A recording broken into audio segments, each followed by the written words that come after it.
इंदु सद्वंदियाणम त्युवण हित मधुर विशद वक्काणम अंतातीत गुणाणम नमो जिणाणम जित भवाणम। हम पंच अस्तिकाय संग्रह का वर्णन कर रहे हैं, अध्ययन कर रहे हैं और इसमें हम प्रथम अधिकार का स्वाध्याय करते हुए गाथा नंबर 14 तक आ गए हैं। गाथा नंबर 14 का थोड़ा सा भाग हमारा रह गया था, वो हम पढ़ते हैं। गाथा 14 में आचार्य ने द्रव्य को सप्तभंगी बताया है। तो द्रव्य सप्तभंगी कैसे है? द्रव्य सब चतुष्टय की अपेक्षा से, यानी सब द्रव्य, सब क्षेत्र, सब काल और सब भाव को सब चतुष्टय कहा जाता है। सब द्रव्य अर्थात निज गुण पर्यायों के आधारभूत वस्तु स्वयं, सब क्षेत्र अर्थात वस्तु का निज विस्तार अर्थात सब प्रदेश समूह, सब काल अर्थात वस्तु की अपनी वर्तमान पर्याय और सब भाव अर्थात निज गुण उसकी अपनी शक्ति। इस प्रकार सब चतुष्टय हुआ। द्रव्य सब चतुष्टय की अपेक्षा से है यानी अस्ति है। दूसरा भंग हुआ, द्रव्य पर चतुष्टय की अपेक्षा से नहीं है अर्थात नास्ति है।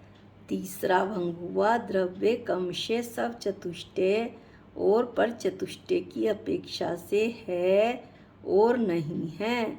सब चतुष्टय की अपेक्षा से अस्ति है और पर चतुष्टय की अपेक्षा से नास्ति है, लेकिन हम इसे क्रम में कहेंगे।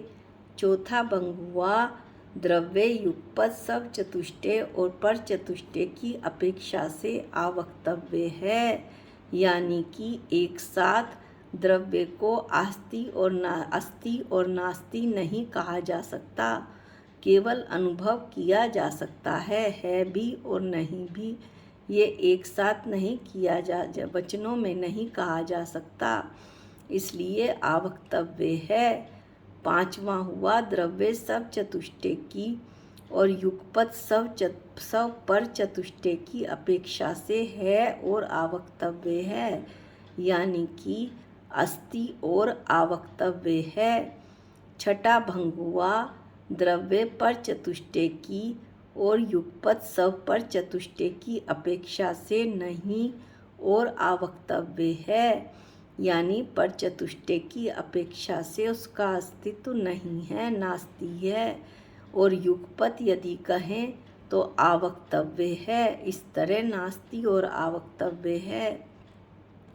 सातवां भंग हुआ, द्रव्य सब चतुष्टय की, पर चतुष्टय की और युगपत सब पर चतुष्टय की अपेक्षा से है, नहीं है और अवक्तव्य है। सब चतुष्टय की अपेक्षा से अस्ति है, पर चतुष्टय की अपेक्षा से नास्ति है और युगपत सब पर चतुष्टय की अपेक्षा से कहने योग्य नहीं है, वचनों से नहीं कहा जा सकता, इसलिए अवक्तव्य है। इस प्रकार यहाँ द्रव्य को सप्तभंगी कहा है। गाथा 15 का पाठ करते हैं। भावस्य नत्थि नाशो नत्थि अभावस्य चेव उपादो गुणपज्येषु भावा उपादवये पंकुवन्ति। भावस्य भाव का, सत का, नाशो नाश, नत्थि नहीं है, चेव तथा, अभावस्य अभाव का, असत का, उपादो उत्पाद, नत्थि नहीं है, भावा भाव, सत द्रव्यों,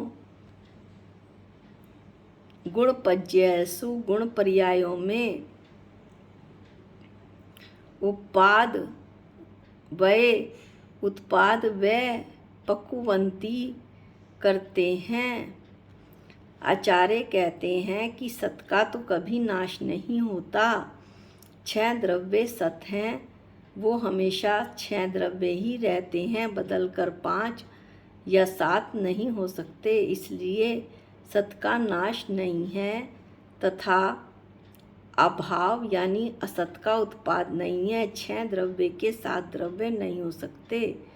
और भाव यानी सत द्रव्यों में गुण के गुण पर्यायों में उत्पाद व द्रव्य होता है, यानी द्रव्य ही अपने गुण पर्यायों में उत्पाद व व्यय करते रहते हैं। अब हम इसकी संपूर्ण विवेचना पढ़ते हैं। यहाँ उत्पाद में असत के प्रादुर्भाव का, उत्पन्न होने का और व्यय में सत के नष्ट होने का निषेध किया गया है। यानी कि जब पर्याय में असत उत्पन्न होना संभव नहीं है और व्यय में सत का विनाश होना असंभव है। सत का विनाश नहीं होता, अर्थात उत्पाद होने से कहीं असत की उत्पत्ति नहीं होती है, कोई असत चीज नहीं बनती है। जो द्रव्य है वास्तव में वो वहीं रहता है। 6 के 6 द्रव्य रहते हैं। वह होने से कहीं सत का विनाश नहीं होता। 6 द्रव्य एक खत्म होकर 5 द्रव्य नहीं रह जाते, ऐसा इस गाथा में कहा है। मरण होने पर जीव द्रव्य का नाश नहीं होता, सिर्फ जीव द्रव्य जो अब मनुष्य पर्याय में था, यदि वो देव पर्याय में जाता है तो वहाँ सिर्फ गुणों का परिणमन होता है, ऐसा इस गाथा में बताया है। भाव का सत द्रव्य का द्रव्य रूप से विनाश नहीं है और अभाव का असत यानी अन्य द्रव्य का द्रव्य रूप से उत्पाद नहीं है। जो द्रव्य है उसका विनाश नहीं है और किसी अन्य द्रव्य का उत्पाद नहीं है, परंतु भाव जो सत द्रव्य हैं, सत के विनाश और असत के उत्पाद के बिना ही, यानी ना तो सत का विनाश होता और ना असत का उत्पाद होता है, उसके बिना ही ये जो द्रव्य हैं 6 के 6, ये अपने गुण पर्यायों में विनाश और उत्पाद करते रहते हैं। जिस प्रकार घी की उत्पत्ति में गोरस का सत का विनाश नहीं है और गोरस से भिन्न किसी अन्य पदार्थ का असत का उत्पाद नहीं है। घी की जब उत्पत्ति होती है मक्खन से, तो गोरस यानी जो सत है वो कहीं ख़त्म नहीं हो जाता और गोरस से भिन्न किसी अन्य पदार्थ का असत का घी में उत्पाद नहीं हो जाता। गोरस गोरस ही रहता है। मक्खन से घी बना तो मक्खन में भी गोरस है और घी में भी गोरस है, किंतु गोरस को ही सत का विनाश और असत का उत्पाद किए बिना ही सत का विनाश नहीं हो रहा है, असत का उत्पाद नहीं हो रहा है। पूर्व अवस्था से विनाश को प्राप्त होने वाले पूर्व अवस्था का विनाश हो गया पहली अवस्था का, और उत्तर अवस्था में जो उत्पन्न हुआ है उसमें स्पर्श रस गंध वर्ण आदि परिणामी गुणों में जो परिणामी गुण हैं, गुणों का परिणमन होता है। पर्याय आर्थिक न से गुण परिणामी हैं, अर्थात वे भी परिणमित होते हैं, ऐसा कहा गया है, ऐसा आचार्य ने बताया है। तो स्पर्श रस गंध वर्ण जो कि पुद्गल के गुण हैं, ऐसे परिणामी गुणों में मक्खन पर्याय विनाश को प्राप्त होती है। जब घी बनता है तो मक्खन की जो पर्याय है वो नष्ट होती है और जो उत्पन्न होता है वो घी पर्याय उत्पन्न होता है, लेकिन गोरस ज्यों का त्यों बना रहता है। इसी प्रकार सर्व भावों सर्व द्रव्यों में ऐसा ही होता है, अर्थात जितने भी समस्त द्रव्य हैं उनमें नवीन पर्याय की उत्पत्ति में सत का विनाश नहीं है। कोई नवीन पर्याय जब उत्पन्न होती है तो उसमें सत का विनाश नहीं होता है, सत खत्म नहीं होता है। सत यानी जो द्रव्य है उसका नाश नहीं होता, और असत जिसका अस्तित्व ही नहीं है, जो उसका उत्पाद नहीं होता है। किंतु सत का विनाश और असत का उत्पाद किए बिना ही ना तो सत का विनाश होता है ना असत का उत्पाद होता है, लेकिन पहले की और पुरानी अवस्थाओं से, पहले की यानी पुरानी जो अवस्था है वो नाश को प्राप्त होती है और बाद की नवीन अवस्था उत्पन्न होती है। परिणामी जो गुण हैं, गुणों का परिणमन होता है, उसमें पहली पर्याय का विनाश, मक्खन का तो विनाश हो गया और बाद की पर्याय यानी घी की उत्पत्ति हो गई, लेकिन गोरस एक जैसा रहा। यहाँ पर ये बता रहे हैं कि गोरस बदलकर कुछ और नहीं हो गया, इसलिए आचार्य कहते हैं कि सत का विनाश और असत का उत्पाद नहीं होता है।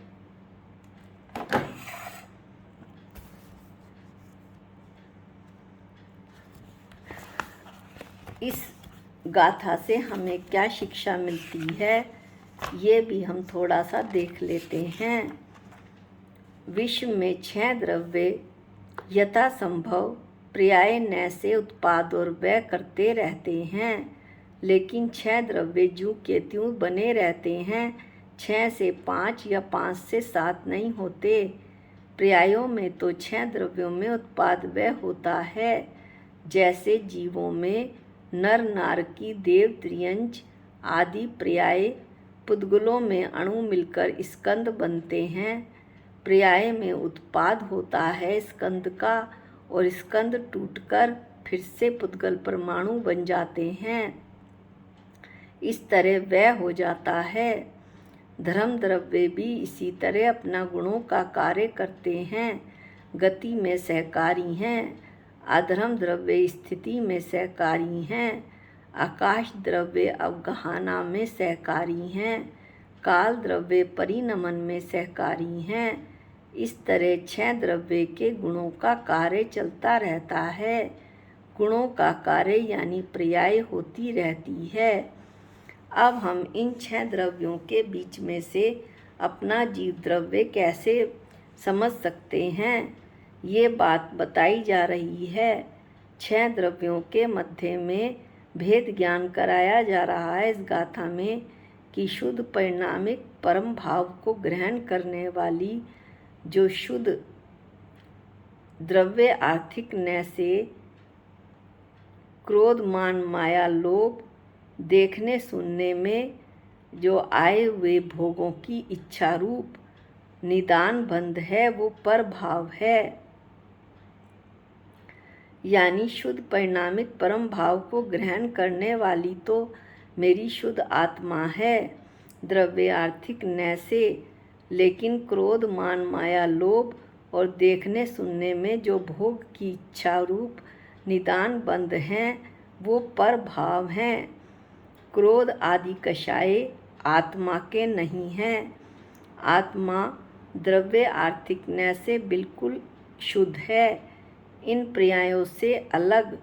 यद्यपि ये आत्मा की पर्याय हैं, परंतु ये पर्याय क्रोध मान माया लोभ कषाय ये सब पर्याय पर भाव बदलते रहते हैं। पर भाव हैं तथा जो पर भाव हैं उनसे शून्य होने पर भी मेरी आत्मा उनसे शून्य है, पर भावों से द्रव्य आर्थिक न से शुद्ध निश्चय न से, लेकिन पर्याय में उत्पाद व ध्रुव्य चलता रहता है, आत्मा में नहीं।